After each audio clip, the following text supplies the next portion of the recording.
이번 시간에는 운영체제의 중요성에 대해서 볼게요. 보통 컴퓨터 성능하면 운영체제와는 상관없이 하드웨어에 의존한다고 생각을 하는데요. 하드웨어가 동일하더라도 운영체제에 따라 컴퓨터 성능 차이가 크게 날 수 있습니다. 예를 들어 맥OS 하이시에라를 보면 애플의 웹브라우저인 사파리의 성능 업그레이드가 됐는데 자바스크립트가 무려 80%나 빨라졌다고 합니다. 그리고 애플 파일 시스템을 새롭게 선보였는데 맥 초창기 시절에 설계된 기존 파일 시스템은 6,000장의 사진을 복사하는데 약 1분이 걸렸던 것이 최신 운영체제에서는 바로 복사가 된다고 합니다. 또한 GPU 성능도 최대로 끌어낸다고 하고요. 이렇게 동일한 하드웨어라도 운영체제에 따라 컴퓨터의 성능이 크게 달라질 수 있는 것입니다. 그래서 운영체제가 중요하고요. 더욱 중요한 이유는 운영체제의 점유율이 높을수록 IT 시장에서의 영향력이 커진다는 사실입니다. 이 그래프는 2009년 1월부터 12월까지의 전 세계 OS 시장 점유율인데요. 파란색 그래프가 MS의 윈도우로 점유율이 93% 정도 됩니다. 이때까지만 해도 MS의 영향력이 상당했었는데요. 제가 처음 회사에서 프로그래밍을 시작한 2001년도에도 IT 시장은 완전 MS 세상이었습니다. 전 세계 대부분의 컴퓨터에는 윈도우가 설치되어 있었고 MS에서 만든 MSN이라는 메신저로 전 세계 사람들이 서로 채팅을 했었고요. 윈도우즈 프로그래밍 개발자도 인기가 좋았습니다. 그때는 MS 세상이 영원까지는 아니더라도 상당히 오래 갈 거라고 생각을 해서 윈도우즈 프로그래밍을 열심히 했었는데요. 하지만 스마트폰의 등장으로 세상은 엄청난 속도로 바뀌기 시작했습니다. 이 그래프에는 나타나지 않지만 iOS와 안드로이드 점유율이 무섭게 올라가기 시작합니다. 아이폰 3와 아이폰 3GS가 2008년, 2009년에 발표된 후 무섭게 점유율이 올라갔고 안드로이드도 2009년, 2010년부터 무섭게 점유율이 올라갔습니다. 저도 8년간 윈도우즈 프로그래밍을 하다가 2009년 이직 후 스마트폰 앱을 개발하는 모바일 앱 개발자로 전향을 해서 윈도우즈 모바일 앱을 개발하다가 그 뒤로 7년간 iOS 앱을 개발했습니다.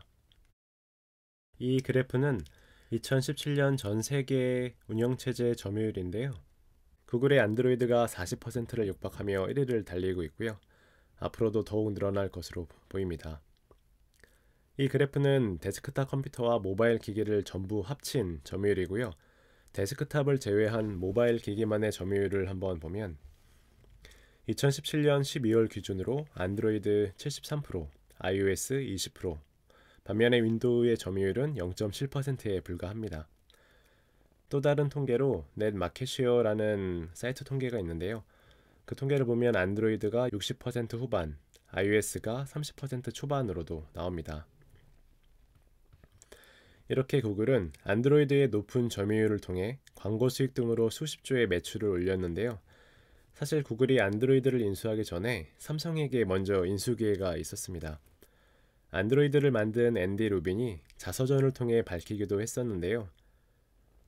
앤디 루빈이 삼성 본사에 가서 20여 명의 임원들 앞에서 프레젠테이션을 했었는데 삼성 임원들은 안드로이드의 가치를 알아보지 못했고 결국 구글이 2005년에 안드로이드를 인수하게 되었습니다. 만약 안드로이드를 삼성이 인수했다면 지금과 다른 세상이 펼쳐졌을지도 모르겠네요. 데스크탑 시장에서의 압도적인 점유를 했었던 윈도우가 모바일 시장에서 외면을 받았던 이유 중에 하나는 윈도우 OS의 특징 때문인데요. 윈도우는 전 세계 수많은 제조업체들의 부품들이 모두 동작하는 범용적인 운영체제라는 점입니다. 안드로이드는 오픈소스라서 제조업체가 소스를 직접 수정할 수 있었지만 윈도우는 오픈소스가 아니었기 때문에 좀 문제가 있었는데요. 이런 거 많이 보셨죠? 이러다가 설치가 안 돼서 당황했던 경험 다들 있으실 텐데요. 범용적인 OS를 만들기 위해 컴퓨터에 장치를 추가하게 되면 그 장치를 사용하기 위해 드라이버를 설치해야 했던 것입니다. 이렇게 범용적으로 만들기 위해 불필요한 기능들로 속도가 느려지고 하드웨어의 성능을 극대화하기 어려웠던 거죠. 이런 범용성이 제약이 많은 모바일 환경에서는 치명적인 단점이 되어 시장에서 외면받게 됩니다. 대표적으로 옴니아라는 스마트폰이 있었는데요. 옴니아 플러스 쓰레기의 합성어인 옴내기라는 별명을 얻기도 했었고 옴니아 집단 보상 준비 카페가 생기기도 했었습니다. 이렇게 실패한 뒤로 삼성은 스마트폰의 윈도우 모바일 대신 안드로이드 운영체제를 탑재하여 지금의 갤럭시 시리즈가 나오게 된 것입니다. 지금은 스마트폰의 하드웨어 성능이 엄청 좋아서 OS가 달라도 속도 차이가 별로 없잖아요. 하지만 초창기에는 속도 및 사용성 측면에서 상당한 차이가 있었습니다. 초창기 아이폰이 빠를 수밖에 없었던 이유가 있었는데요. 첫 번째는 iOS는 애플만 사용했기 때문에 꼭 필요한 기능만 넣을 수 있었고요. 두 번째로 애플은 하드웨어와 운영체제, 상호 보완을 통해서 성능을 극대화할 수 있었습니다. 예를 들어 하드웨어에 제약이 있으면 OS 설계 변경으로 극복을 했고, 반대로 OS에서 필요하다면 하드웨어 스펙 변경이 가능했습니다. 물론 이것은 애플이 하드웨어와 소프트웨어 분야 모두 상당한 기술력을 가졌기 때문에 가능한 얘기겠죠. 결국 애플은 아이폰을 통해 스마트폰 시대를 여는데 크게 기여를 하게 됩니다. 그리고 마지막으로 세 번째 이유는 프로그램 구동 방식인데요. iOS 앱은 빌드를 하면 기계어로 바뀌기 때문에 OS에서 바로 실행이 되는데요.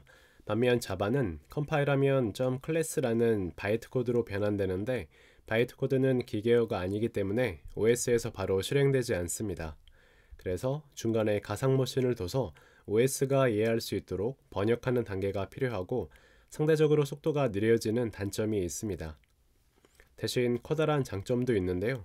보통 가장 아래에 있는 하드웨어, 운영체제 이 두 개를 묶어서 플랫폼이라고 하는데, 이 플랫폼에 상관없이 자바 가상머신만 있다면 어디에서든 실행이 가능하다는 장점도 있습니다.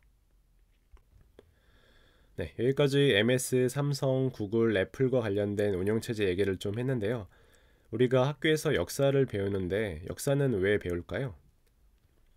여러 가지 이유가 있겠지만 그 중 하나는 과거 역사를 통해 미래를 예측하고 준비하는데 도움이 되기 때문이라고 생각합니다. 세상에 큰 변화가 있기 전에 작은 변화들을 감지하고 예측해 미리 준비한 사람에게는 기회가 생기는 것 같습니다. 인터넷의 보급과 함께 네이버도 생겨났고, 스마트폰의 보급과 함께 카카오도 생겨났죠. 세상은 변화하기 때문에 흥미로운데요. 앞으로의 세상은 변화의 속도가 더 빨라져서 어려움도 있겠지만 그만큼 더 많은 기회가 있지 않을까라는 생각도 해봅니다. 네, 이번 강의는 여기까지 하겠습니다.